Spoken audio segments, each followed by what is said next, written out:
கத்தாகிறேன். நான் இஸ்ட் விசாவில் தான் என்னை அனுப்புனாங்க. நான் இப்போ வந்து 3 மாதம் இந்த ஓமானுக்கு வந்து இறங்கின உடனே எனக்கு விசா அடிக்கலான்னு சொல்லிட்டாங்க. வயசு கூட விசா அடிக்கலான்னு சொல்லிட்டாங்க.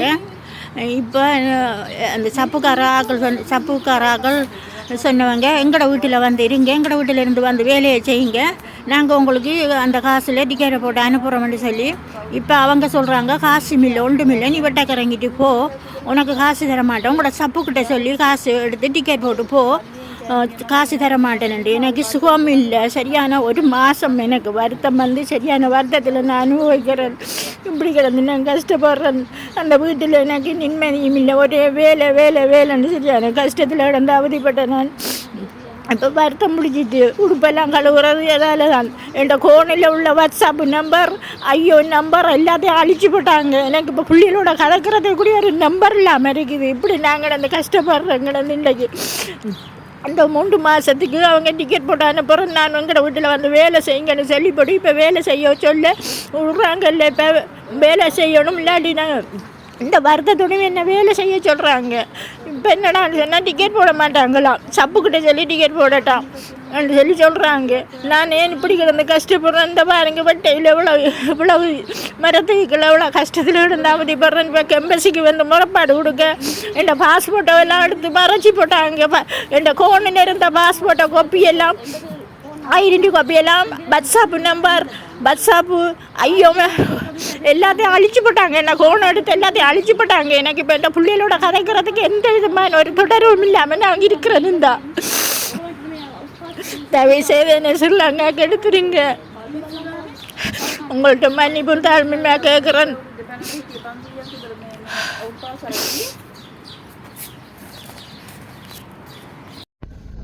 எனக்கிட்ட இருக்கிறது சிங்கிள் கேள்விதான். நான் கேட்க போகிறேன் சிங்கிள் கேள்விதான். அதிகாரிகள் இந்த விசிட் விசாக்கு வாராங்கன்றவங்களை பார்த்து வெரிஃபை பண்ணக்கூடிய அதிகாரிகளுக்கு கண் பொட்டையா இல்லை குருடனுங்களா? அஸ்ஸலாமு அலைக்கும். அன்பார்ந்த அனைத்து உறவுகளுக்கும் இனிய இரவு வணக்கம். இந்த அம்மா விசிட் விசாக்கு வராங்க. அவங்களுடைய ஏஜ், அவங்களுடைய சிச்சுவேஷன், அவங்களுடைய நிலைமை. அனுப்பின சப்ன்றவன் ஒரு நாய், அவனுக்கு கண்ணும் இல்லை அறிவும் இல்லை.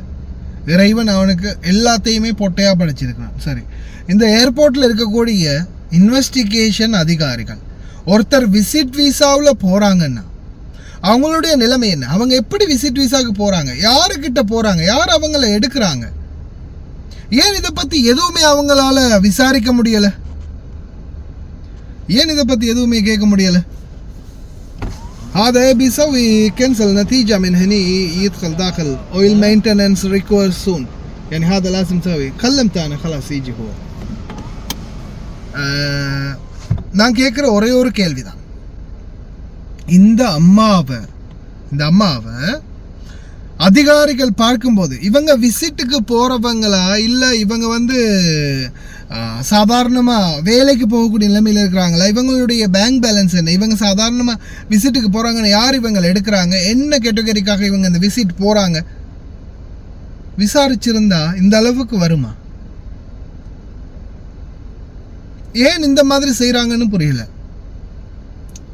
நீங்களே யோசிச்சு பாருங்களேன். இவங்க வந்து அதுவும் இவங்களுடைய நிலைமை தெரிஞ்சும் அந்த ஏஜென்ட் என்ன சொல்கிறாங்க, அவங்க வீட்டில் வேலை பார்த்து அதுக்கு பிறகு அந்த வேலை செஞ்ச காசில் டிக்கெட் எடுத்துகிட்டு போடணும்.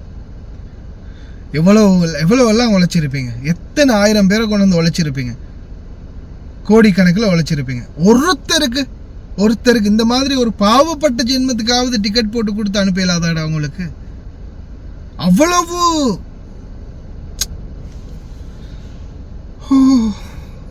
சொல்லி வேலை இல்லை. அதே மாதிரி தான் பெண்களுக்கு நான் சொல்கிறேன். நாட்டில் பெண்களோ ஆண்களோ, நீங்கள் விசிட் விசாவில் வாரீங்கன்னா, நீங்கள் விசிட் விசாவில் வாரது கண்ணை கட்டி நடுக்காட்டில் விட்டதுக்கு சமம், கல்லை கட்டி கடலில் இறக்கினதுக்கு சமம். நீங்கள் விசிட் விசாவில் வாரீங்கன்னா கலாஸ், உங்களுடைய கதை முடிஞ்சு போச்சு, அவ்வளவுதான். இதுக்கு பிறகு கதையே இல்லை, அது சரி, முடிஞ்சு போச்சு, அவ்வளவுதான். ஏன்னா விசிட் விசாவில் நீங்கள் இந்த நாட்டுக்குள்ளே வாரீங்கன்னா நீங்கள் விசிட்டர், அவ்வளவுதான். ஜஸ்ட் நீங்கள் டூரிஸ்டாக வந்தீங்க, சுற்றி பார்த்தீங்க, போனீங்க, அதுக்கு மேலே எதுவுமே இல்லை.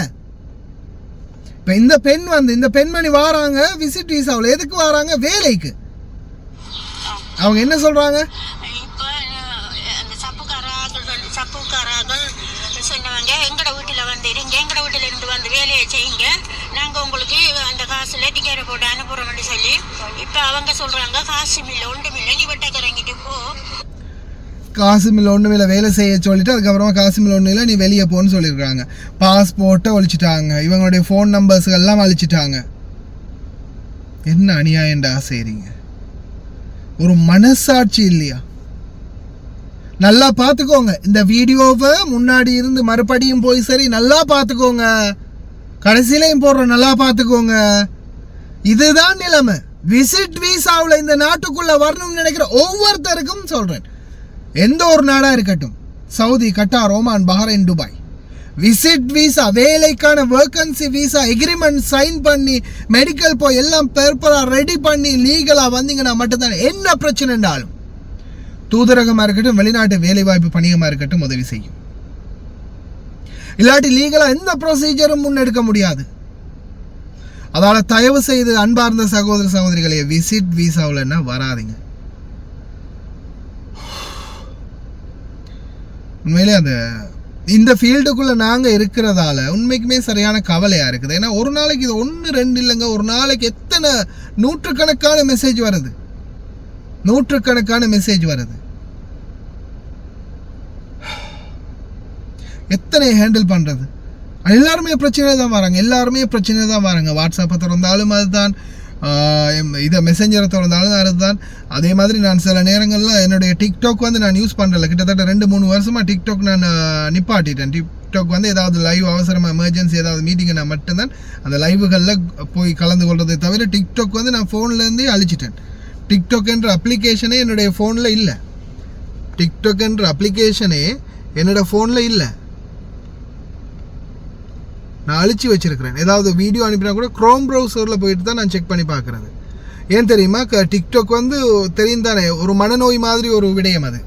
அது எப்படின்னா, நம்ம ஒரு வீடியோவை பார்த்துட்டு அதுக்கு அடுத்த கட்டமாக கொஞ்சம் கை தட்டுப்பட்டு மேலே உயர்ந்துச்சுன்னா அதுக்கப்புறமா இப்படியோ நாள் ஃபுல்லாக இப்படியே இருக்கலாம். அதால் நான் டிக்டாக் வேஸ்ட் ஆஃப் டைம் அப்படின்றதால நான் டிக்டாக்கை யூஸ் பண்ணுறது இல்லை, ஃபோனில் இருந்தே எடுத்துட்டேன். ஆனால் டிக்டாக்ல ஏதாவது வீடியோக்கள் அனுப்பினாங்கன்னா உடனே ஷேர் பண்ணுறது. அடுத்தது வீடியோ டவுன்லோட் பண்ணணுமா இருந்தால் இந்த இருக்குது, நீங்கள் ப்ளே ஸ்டோரில் நீங்களும் டவுன்லோட் பண்ணி வச்சுக்கொள்ளலாம். இந்த இருக்கிற ஆப், இதில் பேர் பார்த்தீங்கன்னா டிக்டாக் ஐஓன்னு கடைசியில் வரும், டிக்டாக்யோ. இந்த அப்போ நீங்கள் டவுன்லோட் பண்ணினீங்கன்னா, இருங்க நான் இந்த பிளாக் அண்ட் ஒயிட்டில் காட்டுறேன், அப்போ தான் உங்களுக்கு தெளிவாக விளங்கும். இந்த இருக்கிற ஆப் டிக்டாக்யோ கொண்டு வரும்.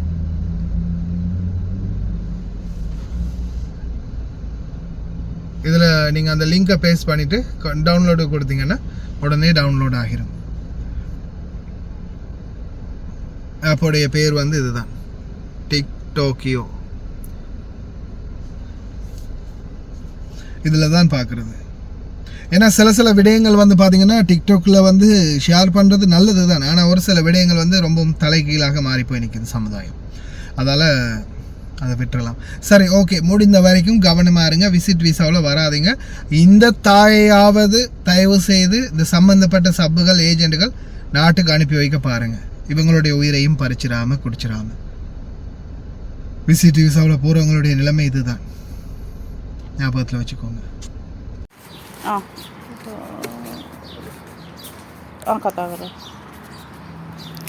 நான் இஸ்ட் விசாவில் தான் என்னை அனுப்புனாங்க. நான் இப்போ 3 மாதம் இங்கே ஓமானுக்கு இறங்கின உடனே எனக்கு விசா அடிக்கலான்னு சொல்லிட்டாங்க. வயசு கூட விசா அடிக்கலான்னு சொல்லிட்டாங்க.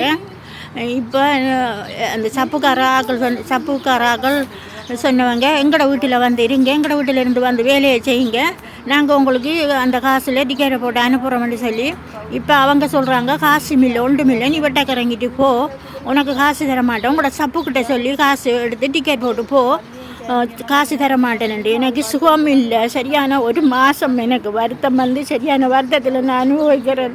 இப்படி கிடந்து நான் கஷ்டப்படுறேன். அந்த வீட்டில் எனக்கு நிம்மதியும் இல்லை, ஒரே வேலைன்னு சரியான கஷ்டத்தில் கிடந்து அவதிப்பட்டேன் நான்.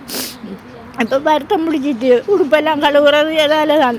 என் கோணில் உள்ள வாட்ஸ்அப் நம்பர், ஐயோ நம்பர் எல்லாத்தையும் அழிச்சு போட்டாங்க. எனக்கு இப்போ பிள்ளைகளோட கலக்கிறது கூட ஒரு நம்பர் இல்லாமல் இருக்குது. இப்படி நாங்கள் அந்த கஷ்டப்படுறோங்க. இன்றைக்கு அந்த 3 மாதத்துக்கு அவங்க டிக்கெட் போட்டு அனுப்புகிறோம். நான் எங்கட வீட்டில் வந்து வேலை செய்யுங்கன்னு சொல்லிப்படி இப்போ வேலை செய்ய சொல்ல விட்றாங்கல்ல. இப்போ வேலை செய்யணும், இல்லாட்டி நாங்கள் இந்த வருத்தத்தோடு என்ன வேலை செய்ய சொல்கிறாங்க.